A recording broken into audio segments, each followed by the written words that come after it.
¿Ya todos están escuchando en portugués? Perfecto. Bueno, muy buenos días a todos. Me complace tener esta segunda oportunidad para poderles contar algo más de los pavimentos de losas cortas.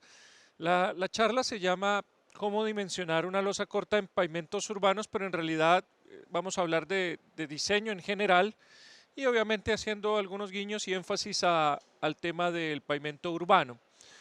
Entonces, lo que yo quiero compartir el día de hoy en esta presentación, básicamente, como lo hago siempre en mis presentaciones, es... Oh, vamos a tener problemas nuevamente. Como lo hago siempre en mis presentaciones, es contarles de qué voy a hablar. La presentación está dividida en 4 partes. Una primera parte dedicada a explicar algunos fundamentos técnicos de diseño de pavimentos de hormigón con la tecnología de losas cortas. Una segunda parte orientada a cómo se debe diseñar y especificar los proyectos a pavimentar con soluciones de losas cortas. Una tercera parte, qué aplicaciones podemos utilizar de los pavimentos de losas cortas y de los pavimentos ultradelgados de hormigón con fibras para ser utilizadas probablemente en una aplicación urbana y obviamente unas pequeñas conclusiones. Ahora, particularmente, Jairo me ha pedido que haga una presentación extra al final de mi presentación un poco independiente, entonces es un bonus track. El bonus track es aplicación de la madurez en proyectos de pavimentación de hormigón. Y este tema pues lo he venido trabajando desde hace ya varios años, a la par con los temas relacionados con las losas cortas. Y yo creo que pues va a ser interesante para ustedes el que yo les comparta de qué se trata esto, porque es un plus adicional.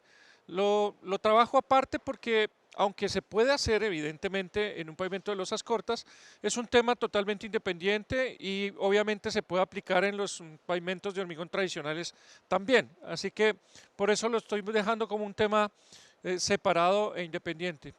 Inclusive la recomendación que le decía a Jairo es que quedaran en videos independientes este primero y el segundo para que fueran temas completamente independientes para quien lo vaya a ver en el futuro. Empecemos por algunos fundamentos técnicos que tienen que ver con el diseño de pavimentos de hormigón. Y para ello, pues, lo primero que quiero plantearles es, bueno, cómo funciona un pavimento de hormigón. Eh, una de las cosas más complicadas de transmitir muchas veces es el hecho de que la gente en general entienda que un pavimento de hormigón tiene un comportamiento en su periodo de servicio totalmente distinto a lo que sería el comportamiento de un pavimento asfáltico. Sí, los dos son pavimentos, los dos tienen una solicitación por carga, están solicitados en un contexto similar, pero su forma de funcionamiento es totalmente independiente y totalmente diferente.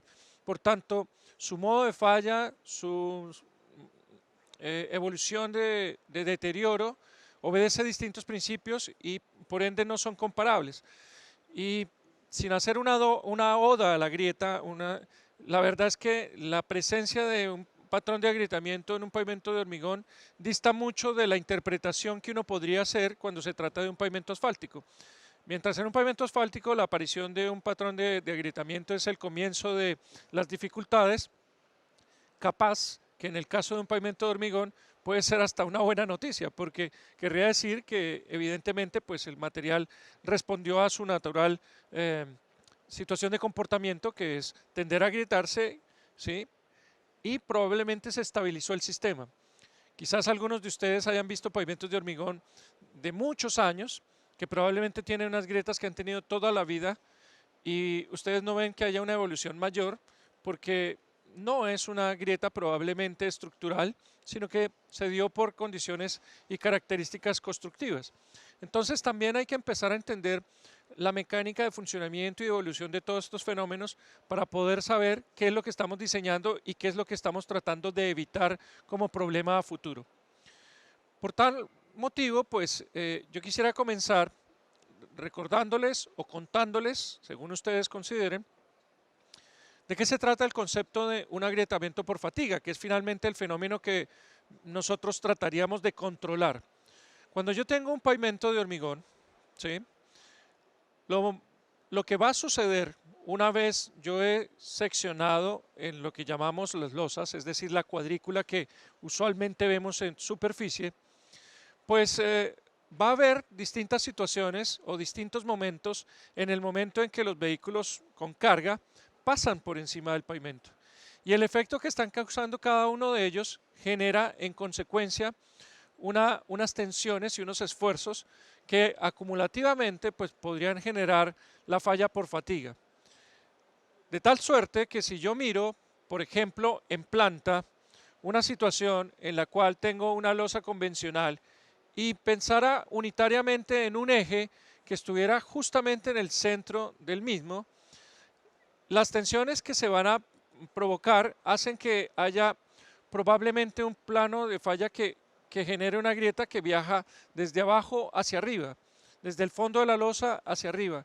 ¿Y por qué razón digo esto? Porque en condiciones normales la losa estaría completamente apoyada, pero lo que normalmente pasa es que ella tiene una posición de alabeo, de un alabeo positivo o negativo, o cóncavo o convexo, como lo llamen ustedes, en el cual evidentemente hace que pudieran generarse tensiones más desfavorables, para lo cual nuestra losa pudiera verse expuesta. En el caso más crítico que tenemos de tener esta situación es porque efectivamente pudiera estar la losa situada en una forma tal en donde las tensiones mayores las estoy percibiendo en el fondo.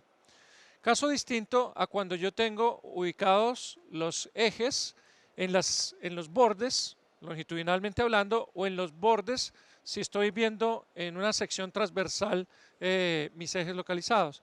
Y en ellos el agrietamiento por fatiga estaría localizado hacia abajo.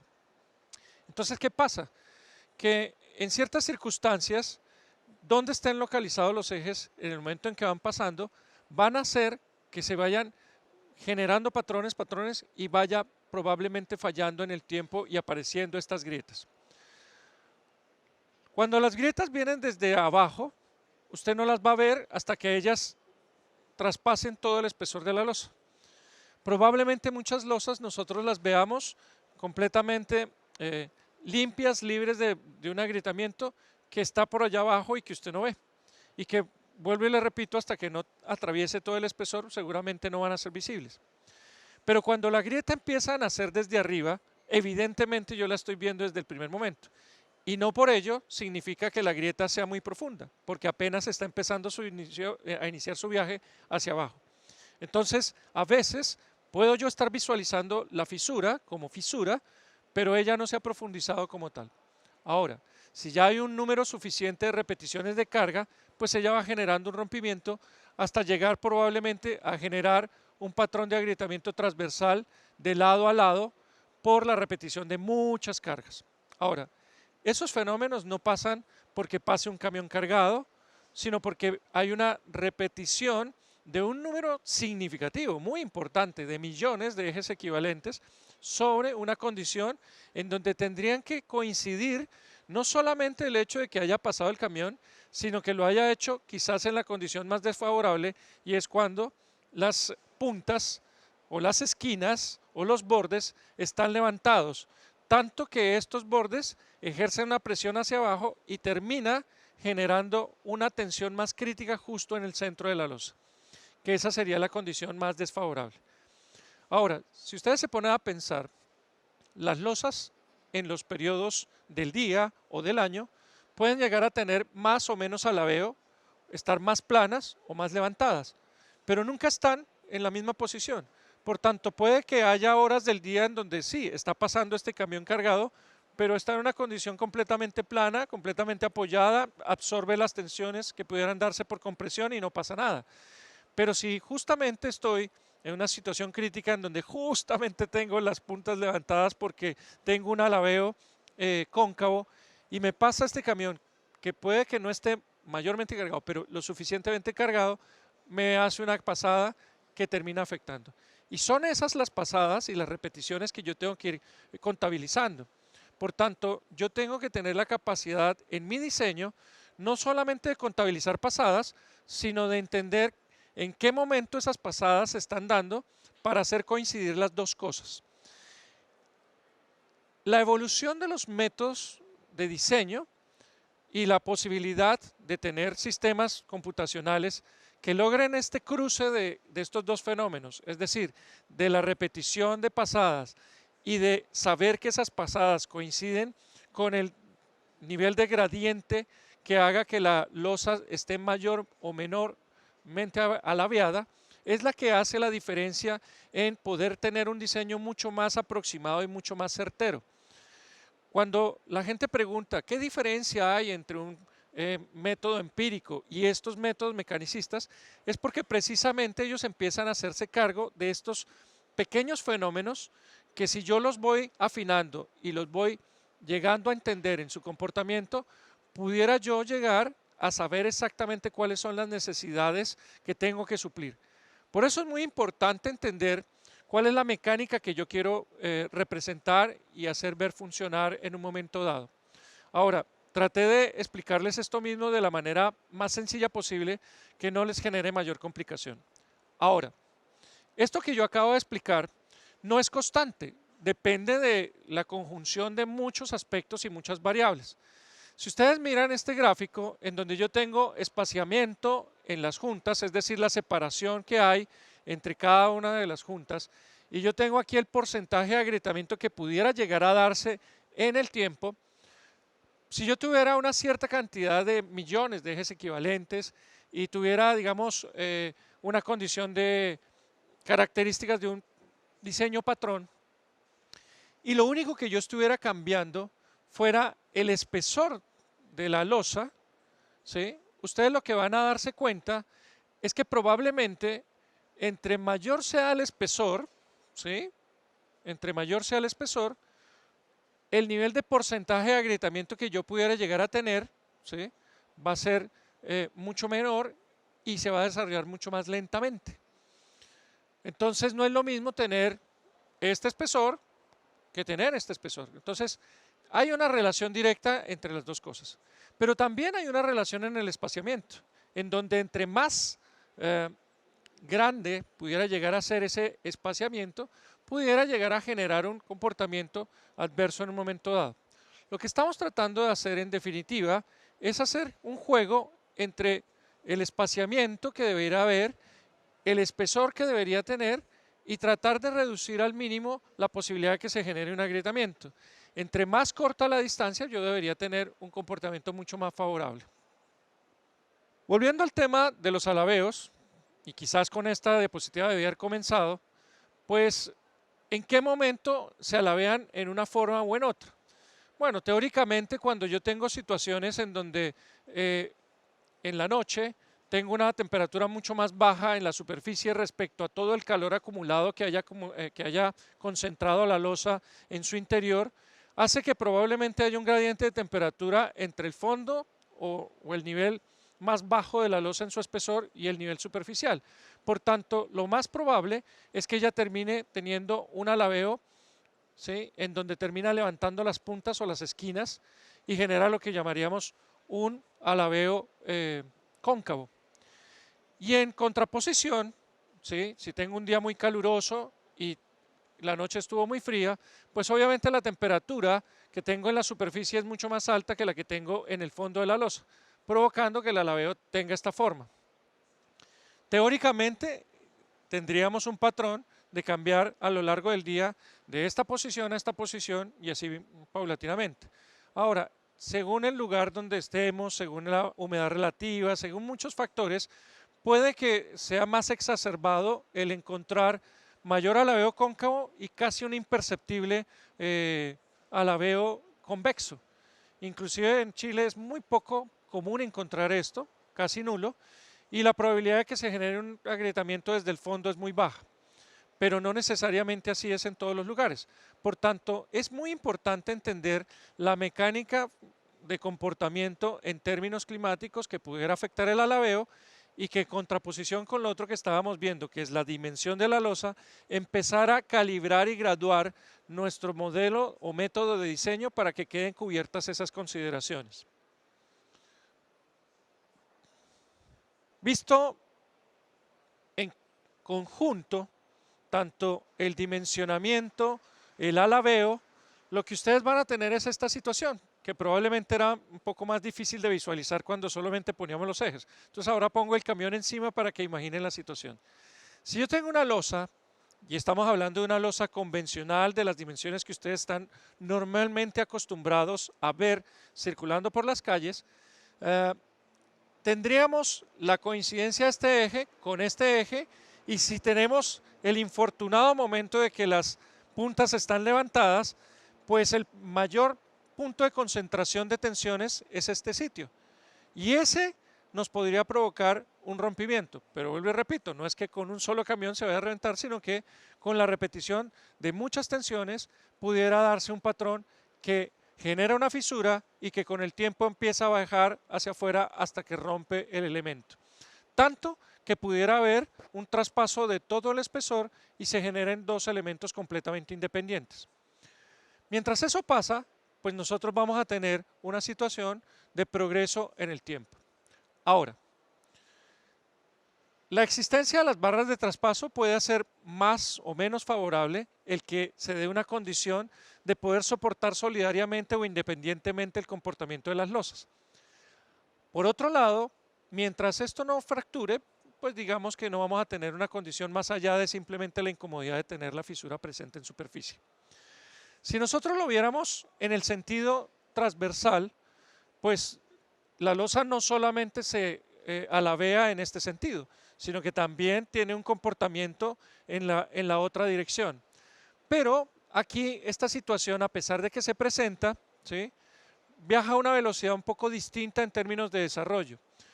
Probablemente es más fácil que se dé este rompimiento y estas tensiones que podría originar una junta longitudinal.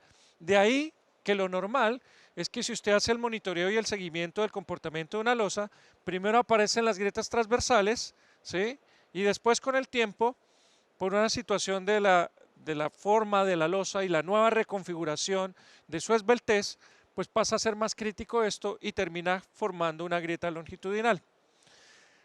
Ahora, a diferencia de las juntas, que finalmente son una grieta, en la cual con el aserrado yo las direcciono y por eso quedan tan bonitas, la que queda como grieta, producto de un patrón de fatiga, pues es más bien aleatoria y podría ir por cualquier sitio y no necesariamente ortogonal. De ahí que probablemente a veces, cuando ya se parte en trozos nuestra losa, pues tengan una naturaleza bastante amorfa y no tan estética. Pero independiente de eso, lo que quiero explicarles es que la evolución natural de esto es a que la losa, si se fractura transversalmente y se va a fracturar longitudinalmente, pues queda seccionada en losas más pequeñas. Y de ahí empezamos a pensar en la idea de que probablemente, pues, ¿por qué no enfrentar lo inevitable? Y más bien convivir con ello. Y es saber que probablemente nuestra losa no debió haber sido nunca tan grande, sino que debió haber sido más bien una sección más pequeña. Y que al ser más pequeña, probablemente iba a estar menos expuesta a un nivel de tensionamiento que generó esa fractura. Por tanto, la losa corta en esencia lo que hace es anticiparse a una situación que usted en consecuencia hubiera tenido si las losas hubieran tenido las dimensiones que estamos acostumbrados. En cambio ahora, al ser más pequeñas, pues ya vamos a tener unas grietas que tienen una forma que estéticamente está mejor y que estaría mejor preparada para soportar ciertas tensiones. Ahora, alguien podría decir, bueno, pero entonces esta losa más pequeña va a ser objeto nuevamente de ese proceso y ese ciclo. Sí, probablemente sí, pero en un nivel de carga mucho menor. ¿Por qué? Porque no va a tener las tensiones de dos ejes que no van a coincidir en la misma losa. Al ser una dimensión más pequeña, esta configuración de que tengamos este eje con toda esta carga acá y este eje con esta carga acá, simplemente no cabe en la dimensión de la nueva losa. Y lo mismo pasaría en esto, en donde las dos ruedas no caben dentro de la misma losa. Por tanto, el nivel de tensiones que nosotros estamos manejando es mucho más bajo. Partiendo de eso, pues nosotros tenemos dos alternativas. Una, decir, bueno, dejemos el espesor que toda la vida hemos utilizado y simplemente pues estamos prolongando y estirando la vida útil de nuestro pavimento porque no se va a presentar esa situación y está equilibrado el sistema. O la otra es, sabiendo que tenemos este conocimiento y comprendemos esta situación, le sacamos provecho a nuestro favor y es reduciendo los espesores, que es la otra componente que estamos trabajando. Ahora, Diego les explicaba en la presentación anterior todo el juego que se presenta cuando yo, cambiando espesores o longitudes, voy llegando a la dimensión justa y equilibrada. Es decir, no se trata de reducir por reducir, sino que tiene que ir en la conjunción de cómo está funcionando el sistema. Entonces, evidentemente eso hace que puede que en un diseño del proyecto A, ¿sí?, yo logre para una dimensión de losas de 1,75 por 1,75 de longitud o de lado, reducciones de 2, 3, 4 centímetros frente a otro proyecto en donde con suerte pude reducir 1 centímetro. ¿Por qué? Porque hay una conjunción de varios tópicos y varios temas. Eso hace que en un momento dado, pues no es solamente decir voy a diseñar con losa corta, sino que tengo que hacer el cálculo de que efectivamente estoy llegando a una ganancia. Recuerden que el propósito es que las estructuras sean verdaderamente equivalentes, ¿sí? No es solamente decir vamos a hacer una estructura de menor espesor y punto, no, tiene que ser equivalente a lo que estamos proyectando. Y en ese orden de ideas, por eso lo que vamos a ver es muy variable y requiere un diseño. Lo otro que pues les tendría que mencionar es que no solamente uno diseña un pavimento de hormigón frente al proceso de fatiga o de agrietamiento, sino que yo también tengo que prepararme a lo que significa el escalonamiento. Y el escalonamiento pues es un comportamiento que hace que en las juntas, ¿sí?, pudiera darse unas tensiones producto de que no tengo apoyo en ese lugar en particular, debido a que quizás al no tener cubierto el tema de proteger el flujo de agua o de finos desde arriba o desde abajo, se va generando un espacio en el cual propicia un plano que es mucho más vulnerable y que podría generarme algún tipo de problema, generando un levantamiento de las losas o generándome sitios en donde al no estar apoyado completamente la losa, el hormigón, que es muy bueno a la compresión y que no lo es tanto a la tensión, pudiera verse afectado generando algún tipo de fracturamiento en las esquinas.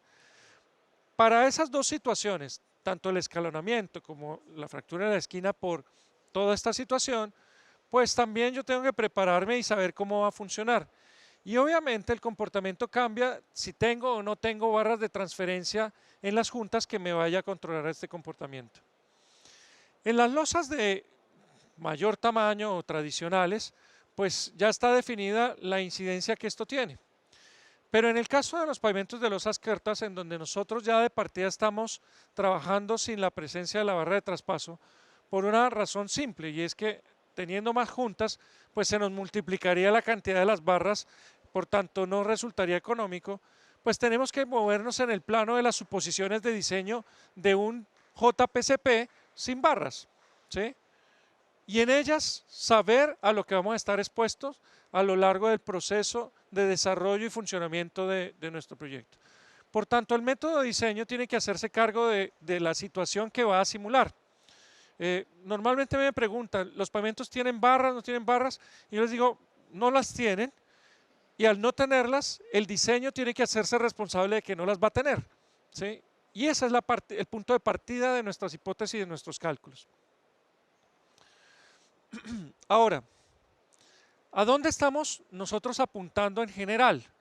A que si viéramos el alabeo, y estoy apuntando un alabeo cóncavo, y tengo la situación que les modelaba de tener los dos ejes que pudieran coincidir en las esquinas, entonces, ¿qué situación se me podría presentar? Pues la tensión en el centro de la losa. Si yo tuviera losas que fueran la mitad de esta longitud, el dibujo no es muy agraciado porque el alabeo pareciera ser el mismo, pero en realidad es mucho menor, significativamente menor, pues ya primero no voy a tener la coincidencia de losas y ya voy a tener un alabeo que geométricamente es mucho menor. Quizás este dibujo tampoco es agraciado porque hace dar la sensación de que la losa es completamente plana. No, tiene un alabeo, pero no tan pronunciado como el que pudiéramos llegar a tener en una situación de este estilo. Ayer alguien del público me preguntaba que cuando yo conté la anécdota del que se cortaron las losas y que se nos mejoró el IRI, era difícil de entender ese fenómeno, pero para que me lo entiendan, era en gran medida debido a que la losa, que en condiciones normales estaba muy alaviada y que le habían medido el IRI en las condiciones de cierta hora del día en donde estaba esa condición crítica dada, pues al relajar las tensiones y la losa efectivamente al alaviarse, pues se alaviaba geométricamente en una menor dimensión y probablemente no generaba esos resaltos o esas variaciones en el perfil longitudinal. A eso me refería. Pero en términos estructurales, a lo que estamos apuntando es que precisamente al tener una menor dimensión, pues nosotros podamos controlar los efectos tensionales, los efectos de alabeo, y es ahí donde estamos trabajando. Ahora, esta diapositiva la presenté el día de ayer, pero por si alguien no asistió, voy a repetir algunos criterios que inclusive Diego los mencionó en su presentación, y es el efecto que en términos de esbeltez normalmente uno maneja para el dimensionamiento de las losas. Porque alguien podría desprevenidamente preguntar, bueno, ¿y por qué las losas no miden 10, 12, 15 metros? Y la razón es simple por lo que acabo de explicar. A mayor longitud, probablemente las tensiones van a ser mucho mayores, el alabeo va a ser mucho mayor, entonces obviamente va a haber una fractura transversal mucho más rápido si es que la longitud fuera demasiado extensa. Pero en la medida que yo voy reduciendo las dimensiones, pues se necesitarán mucho más tiempo y más que tiempo, muchas más repeticiones de carga en una condición desfavorable de alabeo para que efectivamente se presente ese patrón. Entonces, claramente lo que apuntamos es a que la dimensión trate de dejar imposibilitada la situación en que coincidan ejes y ruedas en una misma superficie y en una misma área, y que obviamente pues va a tener mejores condiciones de dimensionamiento que me van a ayudar a reducir el espesor y que me van a ayudar a optimizar el sistema. Por tanto, a lo que apuntamos es a una situación en las cuales pues nosotros tenemos una losa de menor tamaño y de una condición mucho más favorable en términos de servicio. Ahora, cuando uno empieza a mirar la losa tradicional, que en una sección transversal ocuparía todo el espacio de nuestra pista, frente a la mitad de ella, la relación de cuánto estoy reduciendo acá, pues yo lo que tengo que siempre estar pensando es en estructuras que sean equivalentes y que yo pueda pensar en que mi promesa de durabilidad, de duración o de funcionamiento sigue siendo válida y legítima. Ahora, cuando me preguntan a mí, ¿pero de cuánto es la reducción, Mauricio? Bueno, no tengo una regla de dedo gordo que le diga siempre van a ser 3 centímetros menos o siempre va a ser esto. Pero la experiencia nos dice que fluctúan los ahorros entre un 10 y un 30% del espesor que hubiéramos tenido en un diseño tradicional. Y eso va a depender o va a variar de las configuraciones de cargas, del tipo de suelo y del clima en donde yo esté trabajando. Por tanto, ustedes en un país tan grande como Brasil, con el mismo diseño puesto en Puerto Alegre o puesto en Salvador de Bahía o puesto en Mato Grosso, van a encontrar seguramente diferencias y en algunos de ellos va a ser mucho más favorable o mucho más redituable este porcentaje con respecto a otros. Pero eso no quiere decir que por no ahorrar no vamos a hacer atractivo el tema. Yo creo que todo es funcionalmente operativo. Lo importante es saber que no podemos estandarizar la solución porque cada proyecto hay que analizarlo en forma independiente. Esta foto me gusta mucho porque claramente hubo una coincidencia constructiva en donde había un pavimento de hormigón dimensionado en una situación tradicional, ¿sí? Y en donde el comportamiento que se dio fue una falla por fatiga que dio esta condición y que claramente al compararla frente a un dimensionamiento totalmente distinto y más pequeño de losas cortas, pues ustedes pueden notar la diferencia. Entonces la pregunta ¿es posible ver el beneficio entre optimizar una geometría o no? Y yo les digo, pues sí, se puede. El otro aspecto que ayer mencionamos y que también es importante tenerlo en cuenta es que nosotros empezamos a apreciar que en la medida en que reducimos el espesor y sobre todo en los casos en donde la reducción era significativa como los que mencioné ayer, pues igual hay tensiones, no es que desaparezcan, están ahí presentes. Y en un momento dado, cuando empezamos a trabajar en vialidades de menor importancia relativa, pues empezamos a cuestionarnos si necesitábamos una estructura de pavimento tan perfecta. Y empiecen a entender esto que les voy a explicar. Y es que, ¿qué pasaría si yo tengo una vialidad donde realmente la posibilidad de que tenga fisuras y estas estén presentes por el proceso que estamos generando, pues no lleguen a ser críticas en términos del funcionamiento, más allá de lo que estéticamente puedan representar? Fisuras que probablemente usted yendo a 60, 70 kilómetros por hora ni siquiera alcanzaría a percatarse de su existencia, pero que están ahí. Entonces dijimos, bueno, ¿y qué pasa si dentro de la masa de hormigón hay alguien que se haga cargo de esas fisuras y de lo que ellas representarían? Es decir, la exposición a una tensión. Entonces fue ahí cuando empezamos a pensar en la posibilidad de que el hormigón no fuera solo el hormigón, sino que fuera un hormigón en donde nosotros le empezáramos a adicionar fibras para que en caso de que se dieran cierto nivel de tensiones, ellas trabajaran. Por tanto, aquí hay un tema que es bien interesante. Cuando tomamos la decisión de incluir las fibras, era porque estábamos habilitando la posibilidad de que pudieran haber fisuras. O sea, diseñábamos sobre la hipótesis de que pudiera el pavimento fisurarse. Y si se iba a fisurar, pues la fibra, mientras no se fisurara o no se llegara al nivel de tensionamiento, pues era un elemento inerte dentro de la masa de hormigón. Pero incluirlas era porque reconocíamos de que iba a haber un fisuramiento. Y si ese fisuramiento se presentaba, pues él iba a aligerarle el trabajo al hormigón y la fibra era la que iba a trabajar. Por tanto, la apuesta no es a que impida la fisura, sino que la fisura, una vez está presente, no empiece a abrirse, no empiece a degenerarse, no empiece a prolongarse y se mantenga controlada por una cantidad de tiempo mayor o lo suficiente para cumplir la promesa original de duración del conjunto estructuralmente hablando. Y eso es importante saberlo porque nos ha pasado que alguien especificó un pavimento de hormigón con fibras, aparece una fisura y me dice, oye, ¿y se fisuró? Y yo le digo, pero es que siempre supiste que se iba a fisurar. No, yo no sabía eso. Sí lo supiste, porque si no, entonces ¿para qué especificaste la inclusión de la fibra? La fibra es porque está reconociendo que está esa posibilidad.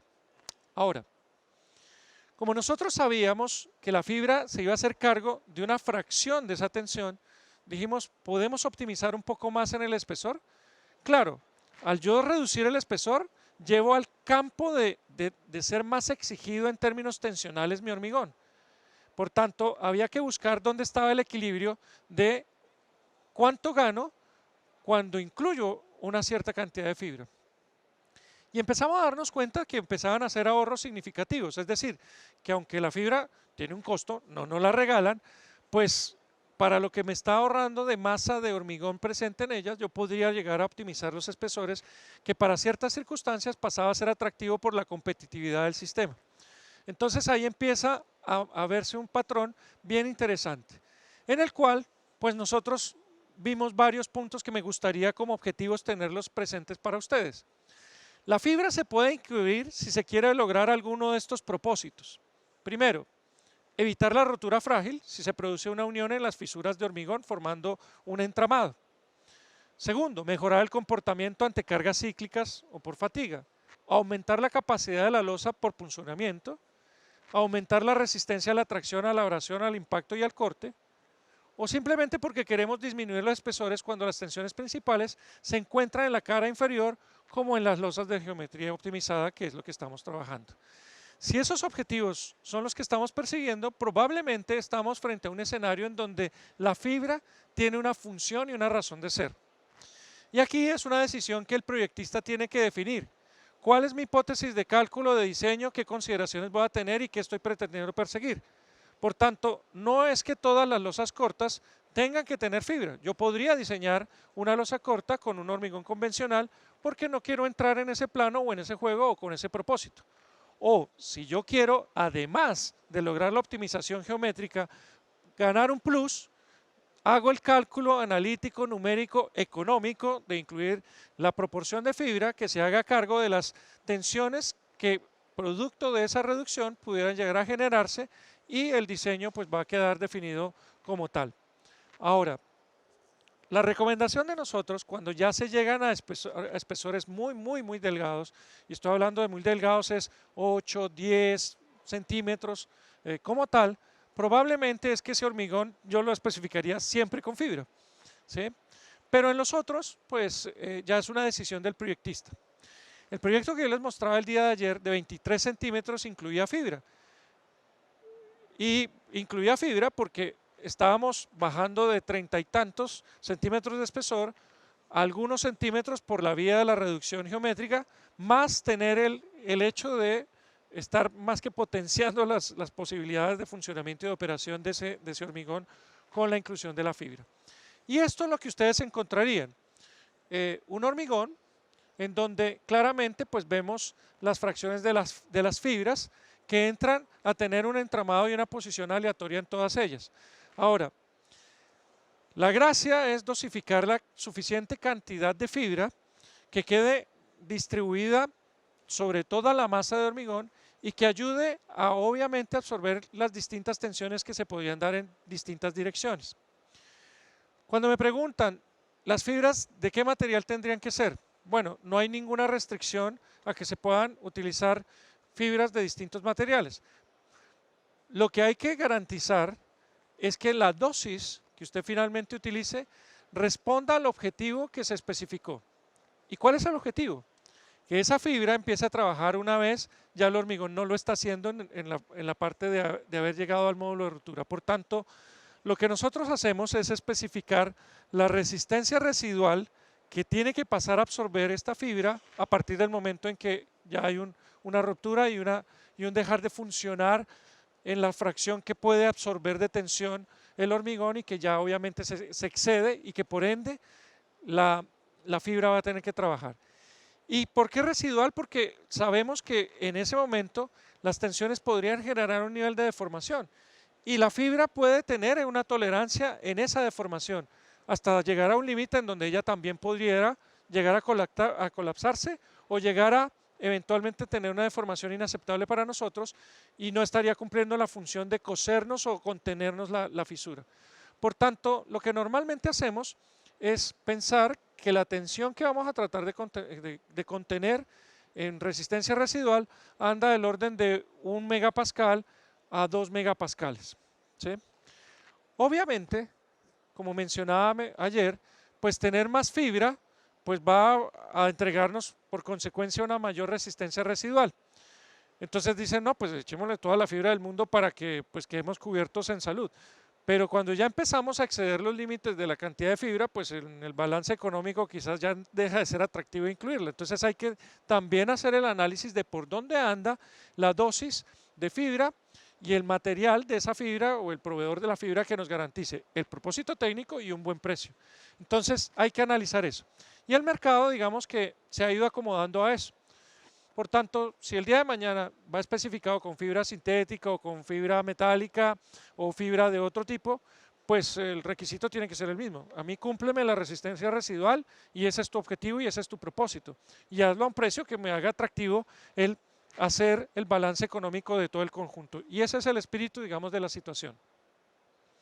Ahora, a mí esta gráfica me gusta mostrarla muchísimo en mis conferencias, sobre todo las conferencias que van más allá del diseño y la construcción de pavimentos, sino pensando en el ciclo de vida y pensando en la gestión de lo que yo estoy tratando de construir.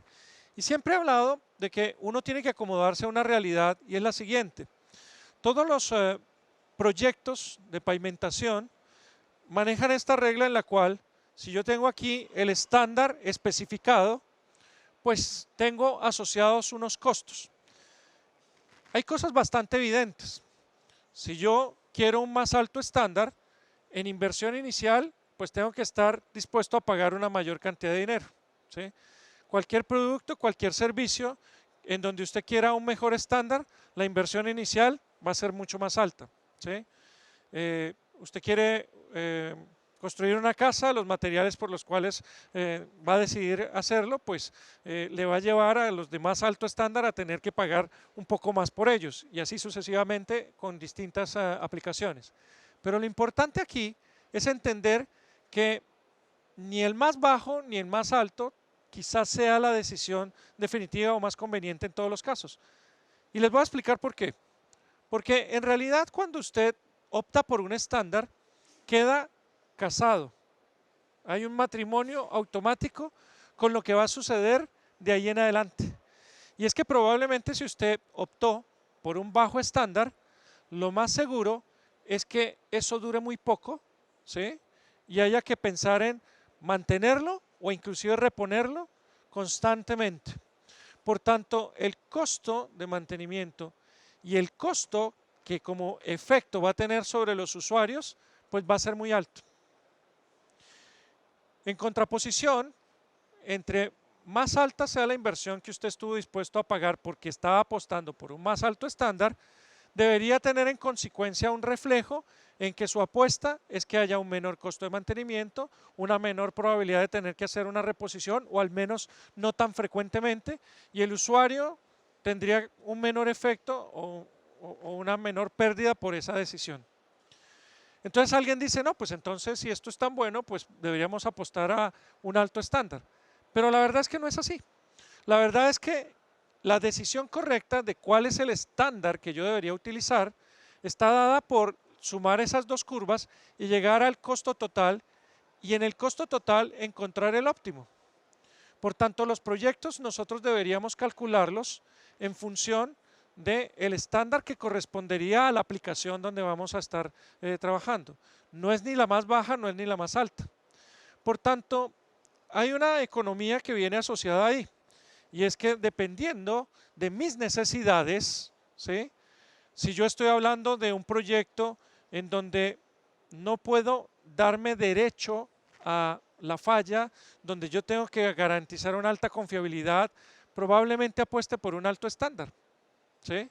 De ahí que lo que explicábamos Diego, Calo y yo ayer con los corredores de vías troncales para tránsito de buses, que no pueden estar constantemente manteniéndolo, sino que la apuesta es de larga duración, pues probablemente ahí uno pone estructuras muy robustas de un alto estándar y está dispuesto a pagar el costo inicial de ellas.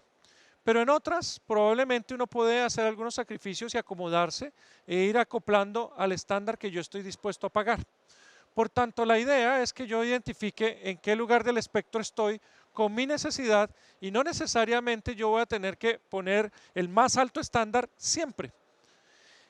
Aplicado esto al hormigón, es donde empezamos a acercar el hormigón a otros nichos y a otros mercados en donde simplemente la operación normal y el paradigma estaba en que el hormigón solamente tiene que estar en esa franja de estructuras que van respondiendo a un alto estándar, pero también a un alto costo. Y el paradigma que hemos tratado de acercar a ustedes es que hay otros lugares donde no necesariamente necesitamos tan alto estándar y podríamos tener una estructura que competitiva en costo se acomode a mis necesidades. Pero ojo, aquí es muy importante no confundir dos palabras. Una cosa es el estándar y otra cosa es la calidad. Porque que yo tenga un bajo estándar no quiere decir que sea de mala calidad, sino que el estándar se acopla al funcionamiento y a lo que yo necesito como propósito general.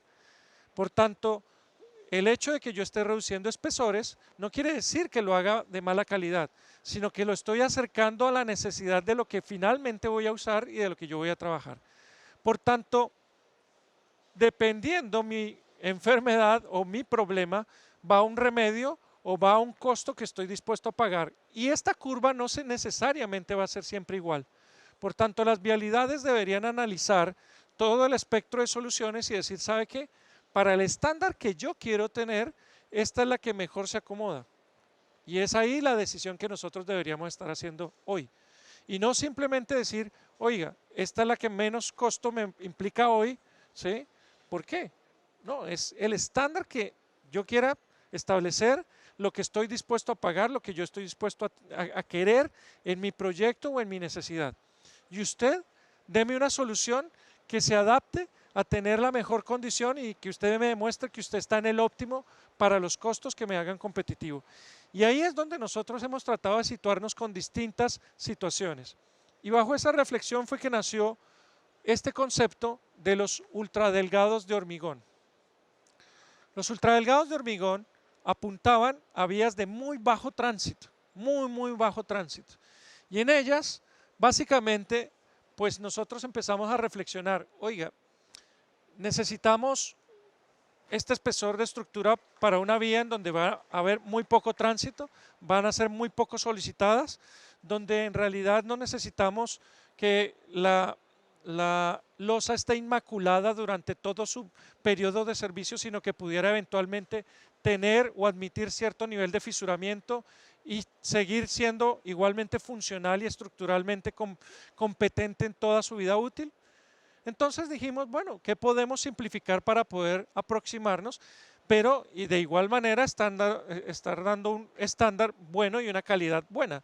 Entonces encontramos que para ciertas aplicaciones podríamos pensar en que la subbase no está presente, que nosotros podíamos reducir los espesores, que íbamos a incluir fibras y que teníamos una solución que acercaba la tecnología del hormigón a vías donde antes era impensado. Entonces, en ese sentido, pues les cuento una historia. Esta misma charla yo se la di al director del Laboratorio Nacional de Vialidad del Ministerio de Obras Públicas y él me dijo, me gusta su idea y en mente tengo un camino donde podemos ir a hacer su aplicación. ¿Vamos a visitarlo? Y yo fui con él en junio del 2013 a esta carretera, en un día donde se lo llovió todo. Miren el nivel de los charcos, miren toda la situación. Y me dijo, Mauricio, este es el desafío. Pruébame que tu solución funciona. Entonces yo le dije, por supuesto, vamos a construirlo. En septiembre materializamos un pavimento. Y a partir de octubre del año 2013 y sucesivamente todos los octubres voy hasta allá y tomo una fotografía. Bueno, esta fue la del primer año, les podría mostrar la de octubre del 2015, octubre del 2016, octubre del 2017, octubre del 2018 y la foto es exactamente igual.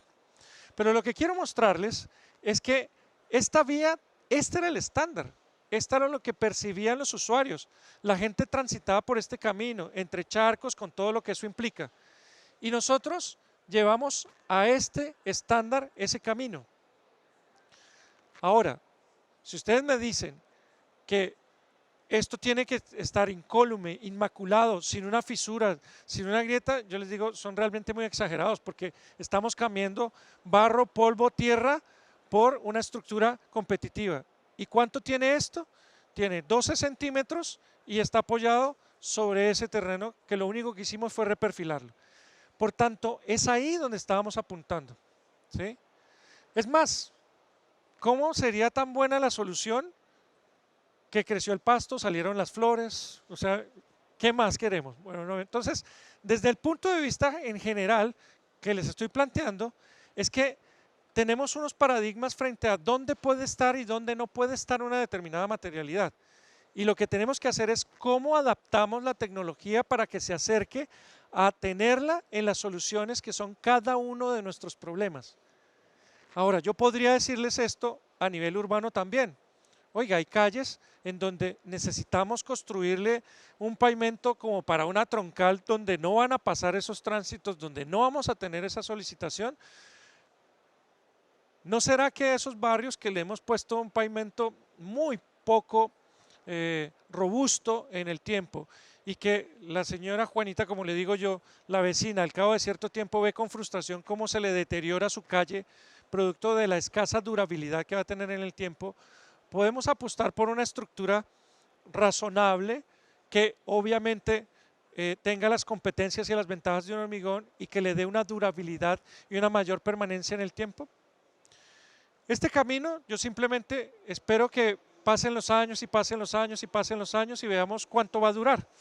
Fue construido con unas suposiciones de cálculo y lo calculamos, pero tampoco estábamos apuntando a decirle, este es un diseño a 20 años. Nunca dijimos eso.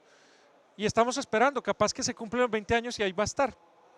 ¿Tiene fisuras? Sí, tiene fisuras. ¿Pero usted a 60 kilómetros por hora las notaría? No, no son imperceptibles. Funcionalmente está muy bien. El nivel de IRI, bastante bien. Entonces, hay unas prestaciones bien interesantes en este tipo de soluciones. Ahora, ya sabiendo qué es lo que fue nuestro punto de partida, los problemas que estamos enfrentando en términos de cálculo estructural y funcional, las posibilidades de variación en lo que podríamos diseñar desde estructuras muy robustas a estructuras más livianas, tenemos un amplio espectro. La pregunta es, ¿y cómo las dimensionamos? Bueno, para eso existe una herramienta. La herramienta es el OptiPay.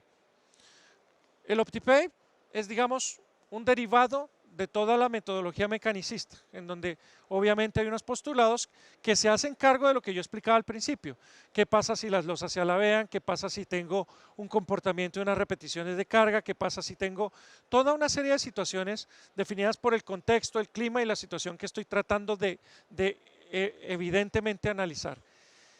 Y ese software pues tiene un set de elementos que me va haciendo las preguntas de rigor. Cuénteme, su proyecto, ¿qué características tiene? Y empieza él a llenar la información a través de unas ventanas en las cuales él captura esos insumos de información y define un perfil de proyecto.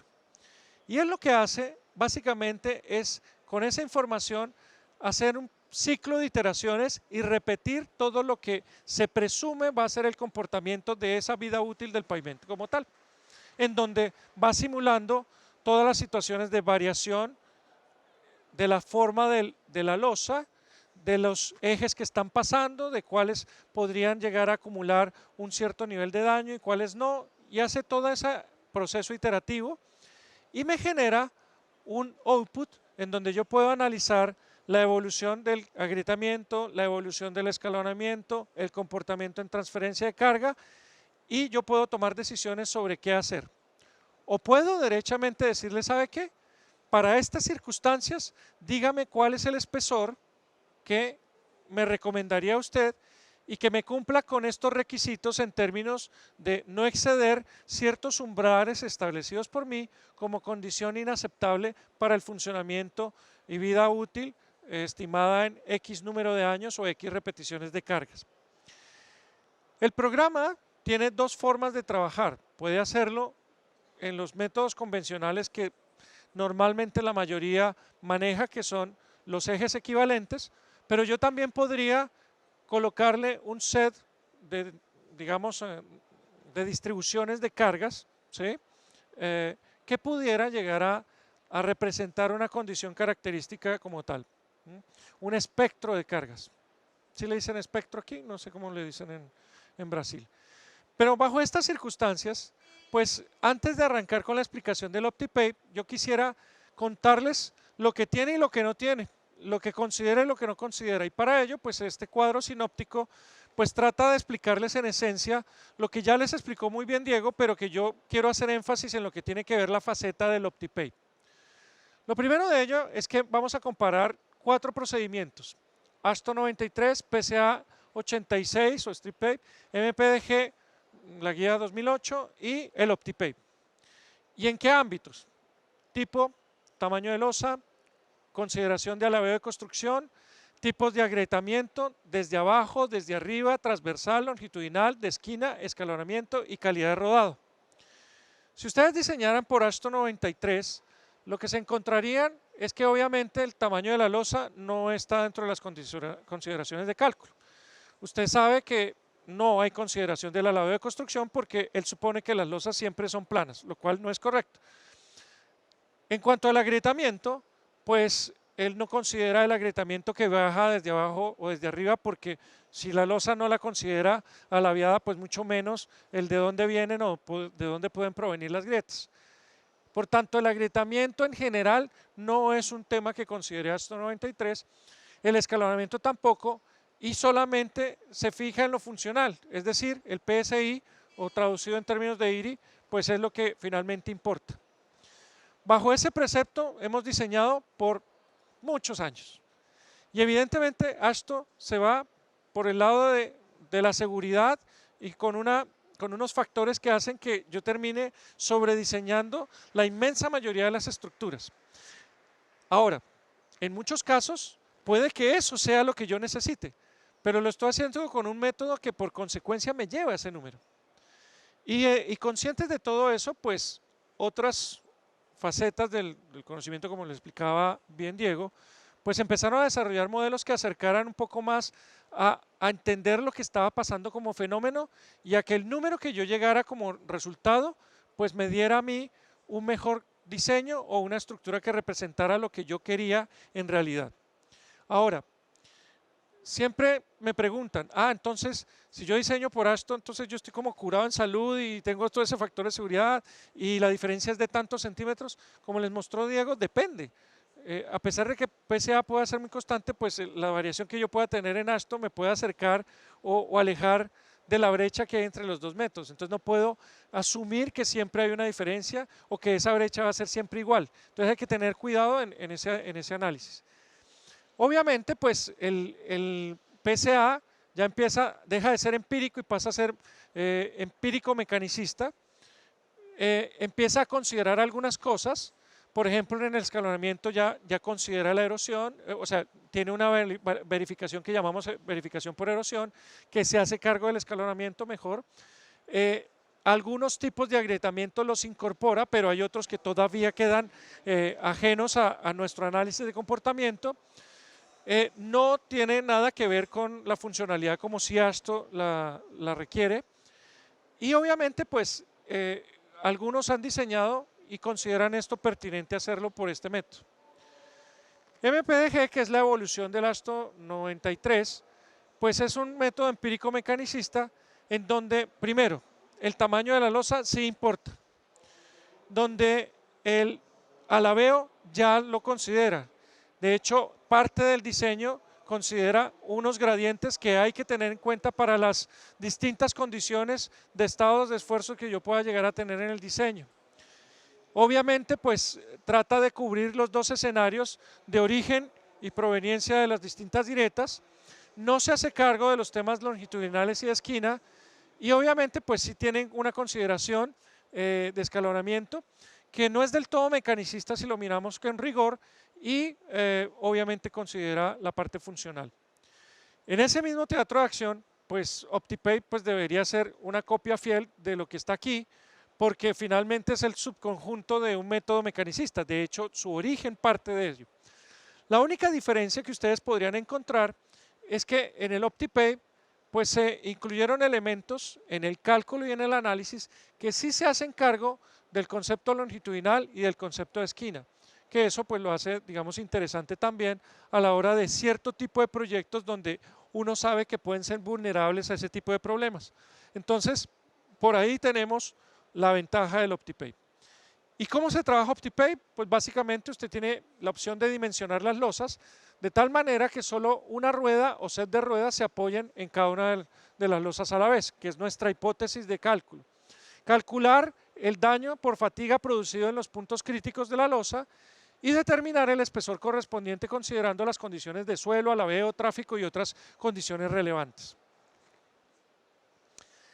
Dentro de las cosas interesantes que maneja el OptiPape es que obviamente pues él tiene todo su set de iteraciones, pero también le hace preguntas y consultas a usted de cómo es que se supone que usted va a trabajar. Y obviamente pues considera algunas cosas que de partida sabe que constructivamente son su condición de entorno o su condición de funcionamiento. Es decir, la losa corta fue pensada para un corte delgado, sin sello, en donde la transferencia de carga no se iba a hacer por barra, sino mecánicamente por fricción. Por tanto, todo eso ya el programa implícitamente lo sabe y está seteado internamente para tener en consideración esas restricciones. Y desde ese punto de vista, digamos que el usuario ya va avanzando y se va acercando a lo que eso tiene. El software también reconoce el hecho de que su diseño pudiera eventualmente considerar o integrar las fibras. Por tanto, el método incluye la posibilidad de diseñar con o sin fibras según usted lo haya determinado.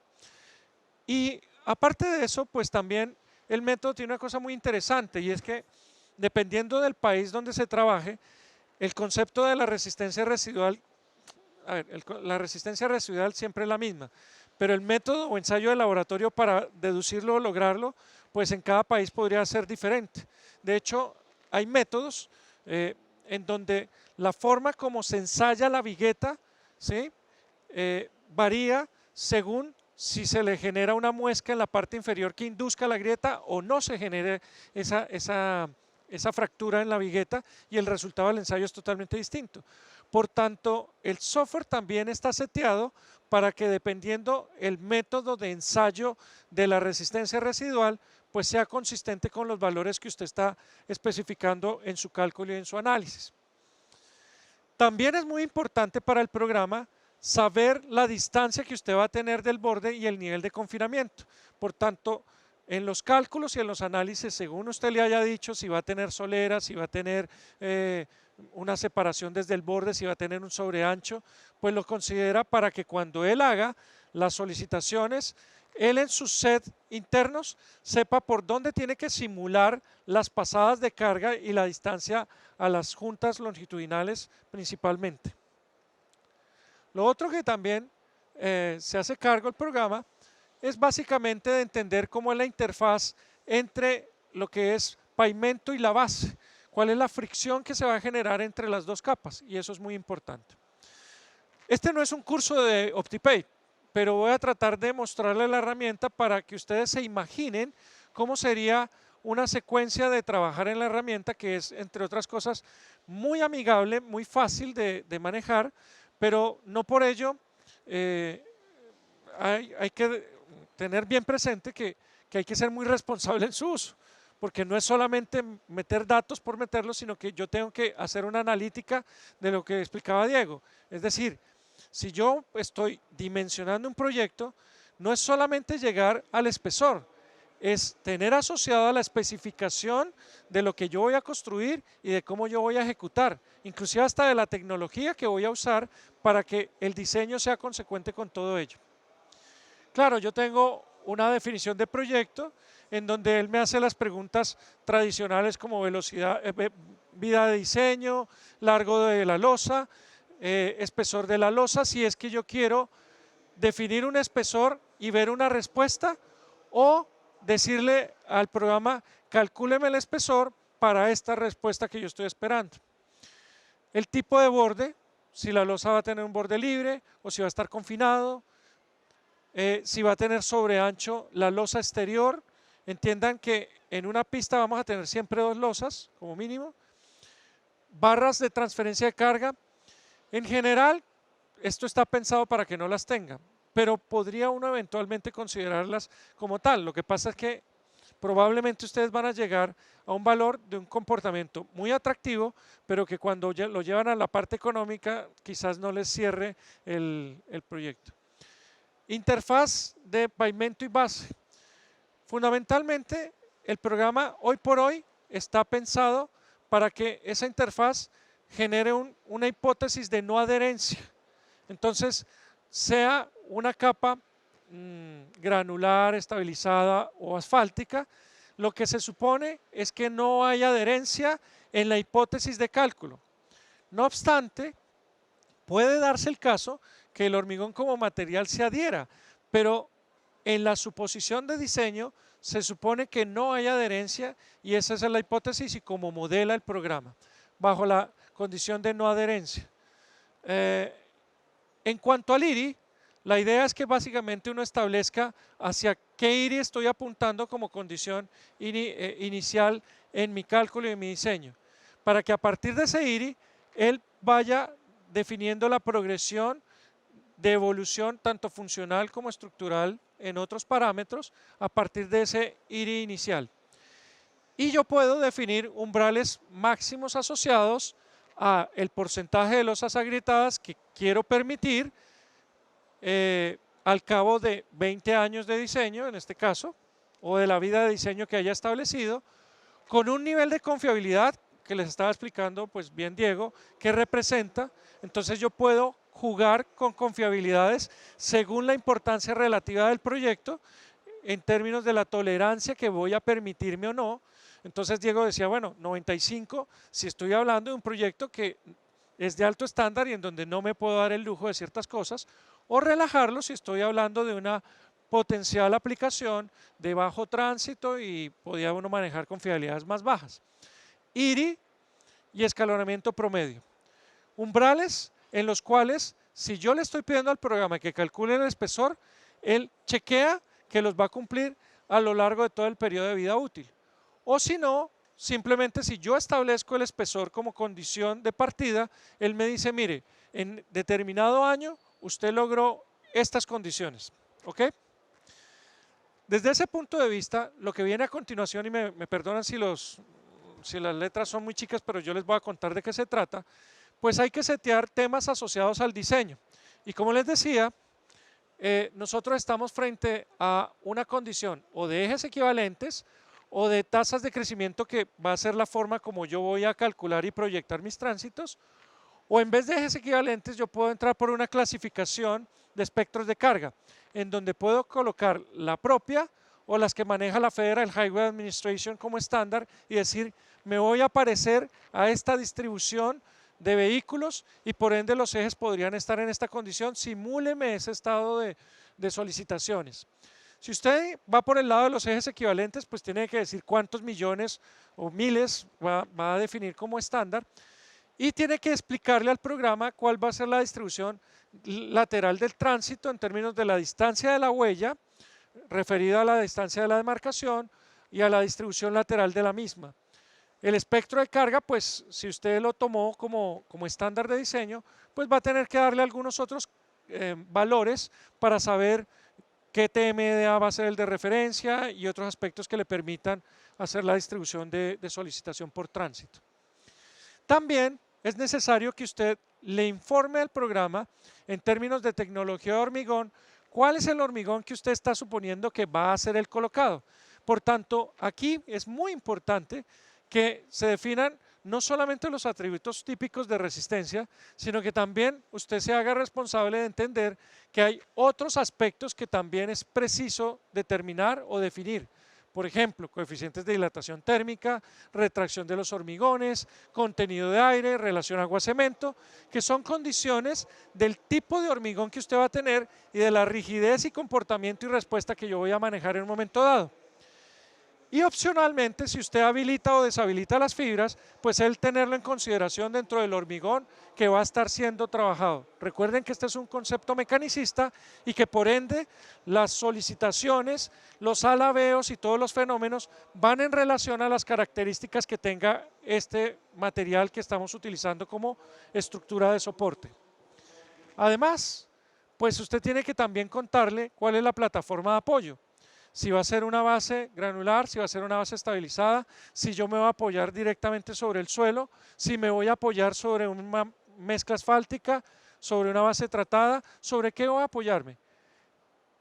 Puedo hacerlo a través de la definición de una única capa o de construir todo un perfil estratigráfico si es que yo lo conociera, en el cual pues puedo tener hasta 6 capas antes de llegar a un nivel de subrasante y usted poder llegar a hacer toda la distinción de distribuciones de esfuerzo de todo lo que es su plataforma, que no quiero llamarla suelo porque puede ser también lo que preexistente sea, si es que es un pavimento como tal.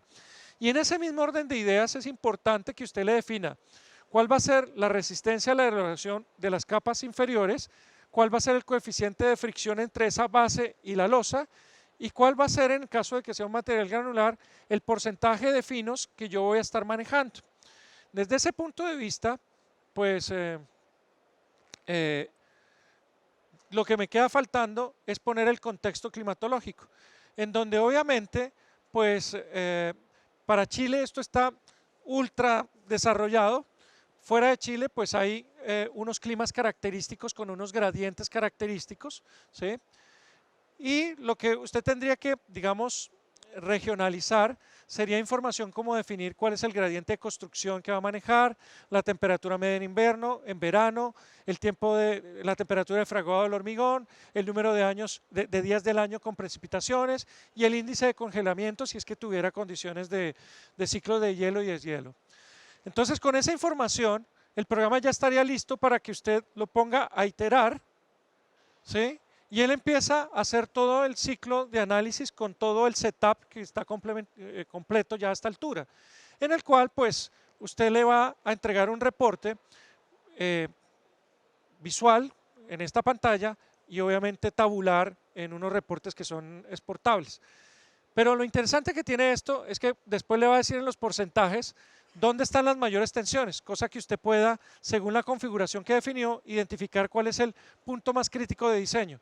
Y en función del punto más crítico de diseño, uno empezará a jugar con qué parámetro cambia para tratar de relajar las tensiones en el sitio que le molesta en el zapato. De modo tal de que pues yo podría entrar a corregir quizás la longitud, quizás el hormigón, quizás algo, para que en definitiva yo pueda cumplir con los umbrales que establecí como condición de diseño. El programa pues obviamente también, aparte de los resultados tabulares, entrega unos gráficos que sirven bastante en términos de poder ver la evolución como modelo de deterioro en términos del agrietamiento, en términos del IRI, y le va mostrando pues también la distinción de cada uno de ellos. Es decir, por ejemplo, en el caso del agrietamiento, le podría graficar si hay agrietamiento transversal, longitudinal, de esquina o total, y cómo están respecto al umbral que usted está manejando para el nivel de confianza que usted haya establecido para ellos. Eso en cuanto al diseño con OptiPape. En aplicaciones, pues evidentemente, les reitero, pues nosotros estamos pensando evolucionar en tener un amplio espectro de soluciones. Ninguna de ellas es sustitutiva. Cada una de ellas pretende ser solución de nicho, donde yo estoy apuntando, estas tendrán una aplicación, estas tienen otra aplicación, estas tienen otra aplicación, y lo que yo amplié fue el espectro de presencia del hormigón en distintas soluciones de ingeniería que yo vaya a necesitar. En el caso de los ultradelgados, pues hay un artículo muy bonito en nuestra revista del ICH que ustedes pueden consultar, donde les muestra muchos detalles de casos y experiencias de la solución de los ultradelgados, es decir, de la última que estábamos viendo acá, que está bien interesante y bien documentada. Y en esta yo quiero hacerles un comentario que es bien especial. Hoy por hoy, el mayor argumento para levantar la idea de los ultradelgados es competir contra lo que nosotros estamos efectivamente reemplazando, que son los dobles tratamientos superficiales, en donde económicamente nuestra competencia lo que coloca es una subbase, una imprimación y un doble tratamiento superficial. O sea, todo este paquete tiene un costo ya conocido en el mercado, y esa era nuestra condición de borde, en la cual nosotros teníamos que buscar una tecnología capaz de que con esta estructura entráramos a competir. En muchos lugares de Chile yo puedo competir en costo, en otros no tanto por distintas razones. Pero lo interesante no es eso, es que la competencia, hay que recordar de que las vías de bajo tránsito normalmente se establecen de bajo tránsito por el volumen que ellas las hace circular. Entonces alguien le pregunta a usted, para usted, ¿qué es un bajo tránsito? Usted le dice 300 vehículos diarios. Yo le digo, ¿pero 300 qué? ¿Automóviles o camiones? Porque bajo ese espíritu puede que nosotros estemos un delta por encima en términos de costo, pero créanme que en comportamiento vamos a estar mucho mejor preparados para absorber un tránsito mucho más rico en camiones, mucho más rico en desarrollo como tal. Y es ahí donde está la diferencia. La diferencia no es que el DTS no dure o sea malo, no lo es. El problema es que si eventualmente por la colocación de esta capa tenemos un tránsito atraído de tráfico pesado, esto puede que no dure y puede haber sido muy barato, pero no es la solución en definitiva. Y es ahí donde nosotros estamos tratando de llegar. Por tanto, económicamente hacemos la comparación en términos de costos iniciales, en términos de costo de ciclo de vida, pero también en términos de la solicitación y el comportamiento que van a tener en desempeño. Y las curvas de OptiPay que ustedes están viendo les ayudan mucho para tener esa proyección de cumplimiento y funcionamiento.